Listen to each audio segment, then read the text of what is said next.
you're having an argument with your partner, and you say, you're a stupid person, and you've always been a stupid person, and as far as I can tell, as far into the future as I can see, you're going to remain a stupid person. So what are they supposed to do? What are they going to do when you say that? They're going to cry, like if you mean it. They're going to get angry, if you mean it. And they're not going to like you very much. And why is that? Well, it's like, it's assault, basically. The only way, really, the only thing that you can do in a situation like that is walk away, ignore it, respond in kind, or it degenerates into violence. That's it. Because there's no discussion. You haven't left the person anywhere to go. You've gone right to the top of their hierarchy and said everything about you is wrong.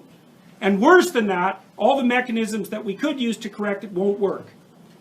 So those are fighting words. So don't do that unless you want to have a fight. So then you might say, well, what would you do instead? And the answer is, deliver the least amount of information you possibly can. And so let's say you come home and your person is watching TV, and you were kind of hoping they'd greet you at the door.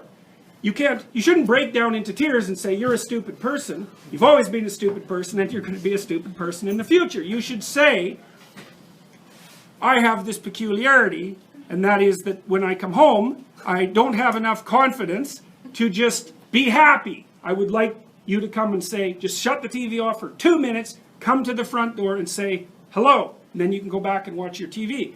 Would it be okay if you did that? And they'll think, well, you'll have to pay for it somehow, but then they'll probably do it.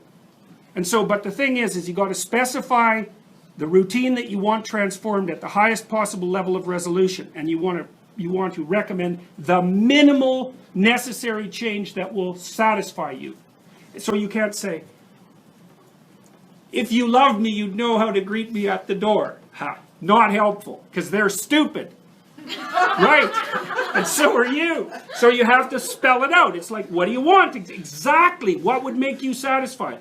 And then you have to have your person like grudgingly practice that a few times, and you have to let them do it very badly and also in a bad temper, and then you have to reward them for it, and then maybe 3 months later they'll do it properly. So you need to know that, because that's what people are like. It's very hard for them to learn new things, and they're very resistant to it, but they're very responsive to reward. So another thing, this is partly what B.F. Skinner figured out. So when he was training rats, and he wanted a rat to do something, one of the things he would do is maybe he was going to train the rat to climb a little ladder. And I mean, he could get rats to climb ladders and then climb across like the little monkey bars and then spin around 3 times and then, whack a ball and then eat something. Like, he got incredibly complex behavior out of rats. And the way he did that was patience. So he put the ladder in the cage and the rat would just run around doing rat things, and then it would put its hand on the first rung, and Skinner would give it a pellet. And so he did, after even once, the rat's going to be like, stand in the immediate vicinity of the ladder, and then the frequency with which it's going to go like this is just increased. So then it does it again, bang, pellet. Well, soon the rat is just going like this, right? So then you wait until the rat tries the other hand. So you give it a pellet then. Well, then it's going like this. And then, because it's going to get bored, it'll go like this. It'll hit the next stair. Bang, you give it a pellet. Soon the rat's climbing and doing all the little things you want it to do. Now, the problem with that is you have to be patient. You have to wait till the rat does what you want. Okay, that's more relationship advice. Wait till the rat does what you want, and then reward it. And it's unbelievably useful. It's also extraordinarily positive. I mean, I'm being, comical insofar as I can manage that about the situation. But people love reward, and they love attention. People love attention more than anything else. And so, if you watch through the day, and when your partner does something that's good, say, man, that was good, or something like that. You can be inventive, and then they'll do it more. And if you do that a whole bunch, like for a year, they'll be doing things that are good for you just all the time.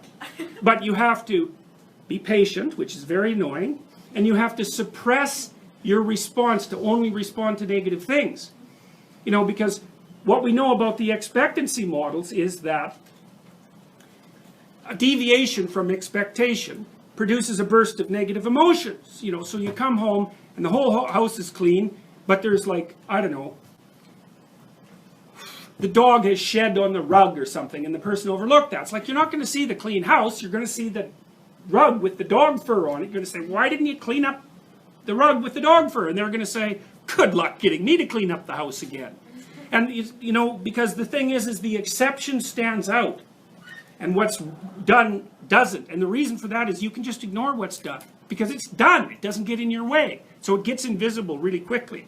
So you really got to watch that tendency. One of the things Nietzsche said was that if you really want to punish someone, you don't punish them when they do something wrong.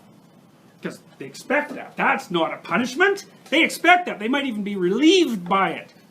You want to punish them when they do something right. Because then you'll really hurt them. And so that's something to think about. If you're in a relationship, man, if someone's done something right, do not punish them. You do that 2 or 3 times, and that's it, man. You're not going to get them to do that anymore. So, judiciousness. Watch what they're doing. If something happens that's good, notice it. And, you know, if they've done a bunch of things, don't concentrate on the things they did wrong. That's not smart. It's really hard on them, too. Like, in some sense, this sounds manipulative and selfish, you know, because I'm teaching you how to train your partner. But you should also teach them how to train you. Because it would be really nice if you could come home and the person would say, well, what did you do today? And you say, you know, here's a bunch of things I did. And they say, well, this looks really good, and that was great, and why don't you do some more of that? And you're like, oh boy, it was a great day. And so, you know, you can train them to train you properly.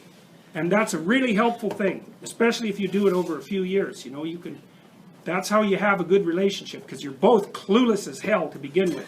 You don't know even what would make you happy, much less what would make the other person happy. And so you got to figure these things out bit by bit, and then you have to inform each other, and then you have to be patient enough to let your partner do these things really badly.